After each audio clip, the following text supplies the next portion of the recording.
Hello friends. Shashi Agarwal economics and law classes के अंदर मैं आप सबका अभिनंदन करती हूँ और आशा करती हूँ कि आप सब लोग सेफ हैं, हेल्दी हैं।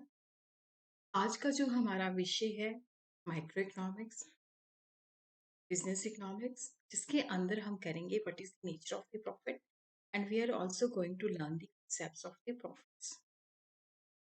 अगर आपको मेरा ये प्रयास जो है सही लगता है तो मेरी वीडियो को लाइक कीजिए, शेयर कीजिए और मेरे channel Shashi Agarwal economics and law classes को सब्सक्राइब कीजिए। तो ये टॉपिक करने से पहले मैं आप लोगों को अपनी ऐप के बारे में बता दूँ। दैट इज़ द एडोसम ऐप, जिसको आप गूगल प्ले स्टोर से डाउनलोड कर सकते हो। The link I will be sharing in the description box. यहाँ पे काफ़ी सारे इकोनॉमिक्स के कोर्सेज डल चुके हैं। Business economics, micro economics, methodology जो है that will be through live lectures, recorded lectures, descriptive notes as well as summarized notes. Test series will be also there and the previous question paper will also be shared. A link जो है that is given in the description box. This is my WhatsApp number. अगर आपको कोई information चाहिए या clarity चाहिए तो आप मुझे इस पे WhatsApp कर सकते हो 79731 79091।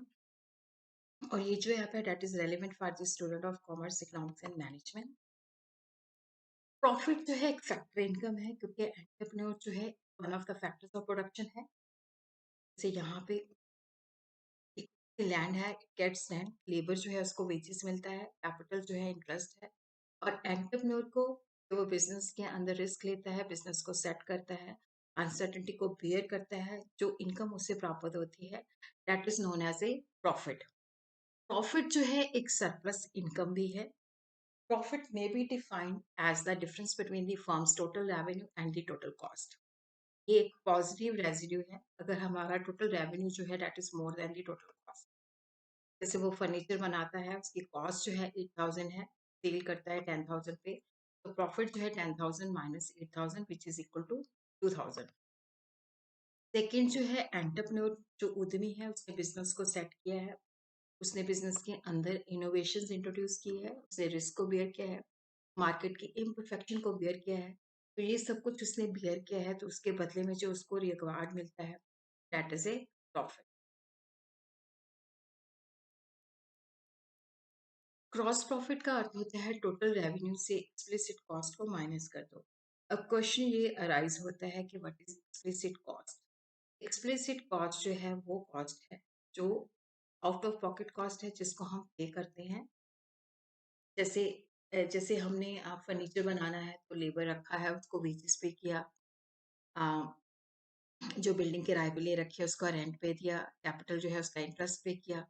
तो जो भी हम एक्चुअल में खर्चा करते हैं, जिसकी हम भुगतान करते हैं, that is known as a explicit cost. तो टोटल रेवेन्यू के अंदर से जब हमने एक्सप्लिसिट कॉस्ट को माइनस कर दिया तो हमारे पास क्रॉस प्रॉफिट आ जाता है।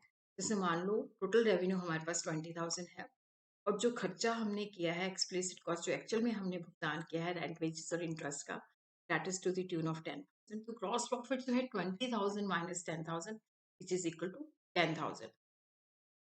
तो अब हम देखते हैं कि what are the elements of gross profit. Interest on entrepreneurs on capital, जो एंटरप्रेन्योर अपना पैसा बिजनेस में लगाता है उसके ऊपर ब्याज, कि अगर वो कहीं और देता तो उसको ब्याज आना होता। एंटरप्रेन्योर अपने लेबर इसको देता है तो वेजेस, अगर अपने एंटरप्रेन्योर ने बिजनेस दिया है तो rent, depreciation, insurance charges and pure profit.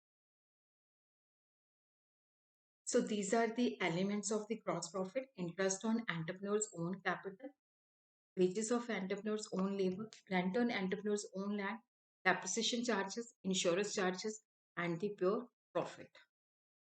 So what is the net profit? अब gross profit के अंदर से जब हम implicit cost को minus कर देते हैं, तो then we have net profit, which is called the economic profit or a pure profit. Gross profit के अंदर से जब हमने जो इम्प्लिसिट कॉस्ट होता है, जो कि सेल्फ सप्लाइड फैक्टर्स होते हैं, जैसे उद्यमी ने अपना जमीन जो है बिजनेस के लिए दिया है, तो वहां पे ट्रू जो कॉस्ट निकालनी है तो उसके लिए हमें उसका नेचुरल रेंट जो है डालना पड़ेगा। अगर बिजनेस के अंदर जो उद्यमी है उसने अपना पैसा डाला है, अगर वो किसी और को देता तो वहां से इंटरेस्ट अर्न करना करता। तो इंटरेस्ट ऑन कैपिटल और अगर उद्यमी ने अपनी लेबर जो है बिज़नेस के अंदर लगाई है, तो उसकी क्या वेजेस। तो ये इम्प्लिसिट कॉस्ट है, जो एक्चुअल में हम पे नहीं करते, बट जो खुद के फैक्टर सप्लाई करते हैं, उसकी कॉस्ट है। तो ट्रू कॉस्ट ऑफ प्रोडक्शन को जानने के लिए हमें इम्प्लिसिट कॉस्ट जो कि नोशनल कॉस्ट है, वो डालनी पड़ती है। तो टोटल कॉस्ट जो होती है, एक्सप्लिसिट कॉस्ट जो कि हम आउट ऑफ पॉकेट कॉस्ट है, इम्प्लिसिट कॉस्ट जो कि सेल्फ सप्लाइड फैक्टर्स की नोशनल कॉस्ट है। तो जो प्योर प्रॉफिट होता है टोटल रेवेन्यू के अंदर से, जब हम टोटल कॉस्ट को माइनस करते हैं, तो then we have a pure profit और नेट प्रॉफिट। नेट प्रॉफिट की जो एलिमेंट है, that is the reward for risk taking, reward for uncertainty, reward for ability, monopoly gain, windfall call, reward for the innovation. जैसे business के अंदर देखो, उद्यमी जो है उसने रिस्क लिया है, मार्केट के अंदर अनसर्टेनिटी होती है, कंपटीशन अनसर्टेन होता है, तो वो उसने रिस्क बेयर किया है। और उसी तरह देखो, कुछ इस तरह के रिस्क होते हैं जो इंश्योर्ड होते हैं, कुछ इस तरह के रिस्क होते हैं जो इंश्योर्ड नहीं होते। जैसे हमें पता है कि चोरी हो सकती है, तो हम बीमा ले लेते हैं, आग लग सकती है, तो ये इंश्योरेबल रिस्क है। जो रिस्क हम इंश्योर नहीं करवा सकते, जिनकी हम जजमेंट नहीं कर सकते, तो वहां पे वो अनसर्टेनिटी को भी बेयर करता है, तो उसके बदले में ही gets the net profit. Reward for ability, managing the business in efficient way. कई बार मोनोपोली होती है, तो मोनोपोली की वजह से भी आप ज्यादा प्राइस चार्ज करके प्रॉफिट कमा सकते हो। कई बार ऑल ऑफ सडन जो आपके प्रोडक्ट्स होते हैं, डिमांड बढ़ जाती है, तो जिसकी वजह से क्या होता है कि आपको विंडफॉल गेन होते हैं। बिजनेस के अंदर आप कुछ नया जो है इंट्रोड्यूस करते हो, उसके बदले में आपको जो है नेट प्रॉफिट मिलता है। ग्रॉस प्रॉफिट जो है एक वाइडर टर्म है, इसके अंदर नेट प्रॉफिट भी शामिल है, बट नेट प्रॉफिट जो है it is a narrow term. Gross profit के अंदर इम्प्लिसिट कॉस्ट भी शामिल है, लेकिन नेट प्रॉफिट के अंदर जो होती है टोटल रेवेन्यू माइनस टोटल। तो नेट प्रॉफिट जो होती है ग्रॉस प्रॉफिट के अंदर से, जब हम इम्प्लिसिट कॉस्ट को माइनस करते हैं। देखो, ग्रॉस प्रॉफिट से हमें रियल प्रॉफिट और रियल लॉस का नहीं पता चलता, वो हमें नेट प्रॉफिट से पता चलता है, जब टोटल रेवेन्यू से हम टोटल कॉस्ट को माइनस कर देते हैं। नेट प्रॉफिट जो है परफेक्ट कंपटीशन के अंदर नहीं अर्न किया जाता, ये ग्रॉस प्रॉफिट का ही हिस्सा होता है। नेट प्रॉफिट जो है कुछ कंडीशंस के अंदर जो होता है, ये अर्न नहीं किया जाता है, it is a part of the gross profit.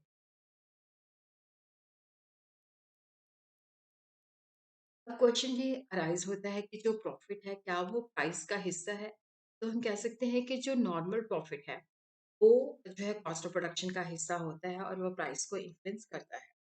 The minimum normal profit वो मिनिमम अमाउंट होता है जो कि ज़रूरी होता है, ताकि उद्यमी बिजनेस के अंदर टिका रहे, जिसको हम नॉर्मल प्रॉफिट कहते हैं। जैसे लैंड को रेंट मिलता है, लेबर को वेजेस मिलती है, कैपिटल को इंटरेस्ट मिलता है, और एंटरप्रेन्योर को जो है नॉर्मल प्रॉफिट मिलता है, जो कि मिनिमम अमाउंट होता है ताकि वो इस बिजनेस के अंदर टिका रहे। तो ये अपॉर्चुनिटी कॉस्ट के बराबर होता है। तो ये कॉस्ट ऑफ प्रोडक्शन का हिस्सा होता है। तो नॉर्मल प्रॉफिट जो है प्राइस को इन्फ्लुएंस करता है। सुपर नॉर्मल प्रॉफिट जो होता है वो प्राइस के अंदर एंटर नहीं करता, ये प्राइस के अंदर इंक्लूडेड नहीं होता।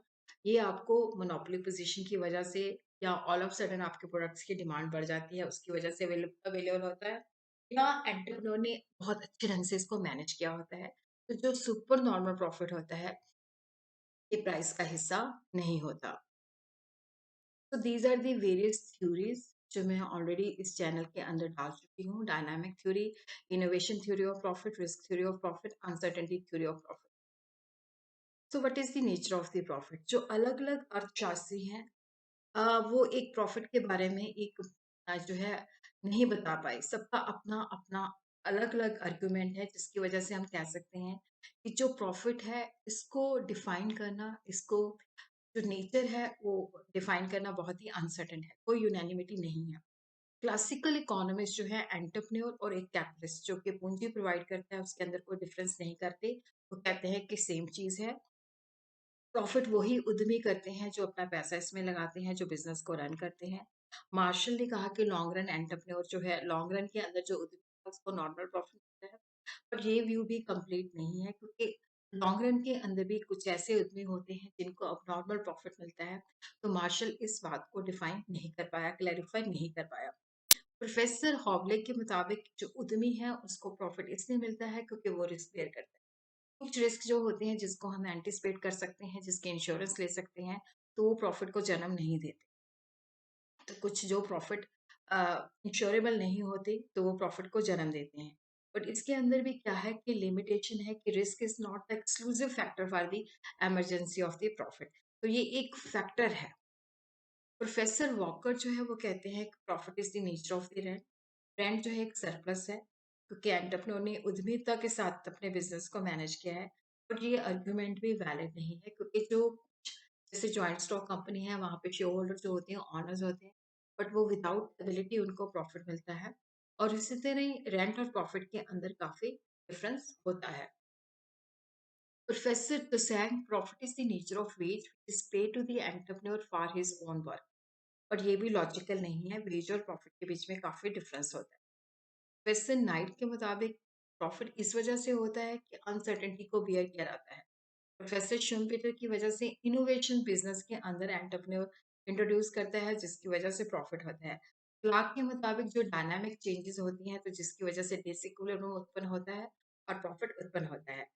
अनसर्टेनिटी और इनोवेशन जो है इस वजह से होता है कि इकोनॉमी के अंदर चेंज होता रहता है। और ये जो चेंज होता है किसकी वजह से होता है? अनसर्टेनिटी और इनोवेशन की वजह से होता है। Socialist economist like Karl Marx and Hobson, उनका ये कहना है कि प्रॉफिट जो है अनअर्न्ड सरप्लस है, क्योंकि लेबर को एक्सप्लॉइट किया जाता है, जिसकी वजह से प्रॉफिट जो है उत्पन्न होता है। तो यहाँ पे हम कह सकते हैं कि जैसे अलग-अलग अर्थशास्त्री हैं, तो उनका अलग-अलग ओपिनियन है, जिसकी वजह से हम कह सकते हैं कि नेचर ऑफ द प्रॉफिट जो है दैट इज़ अनसर्टेन। तो आप मेरे इस ऐप को डाउनलोड कर सकते हो और वहाँ पे काफ़ी सारे फ्री स्टडी मटेरियल भी है, जिसको आप एन्जॉय कर सकते हो।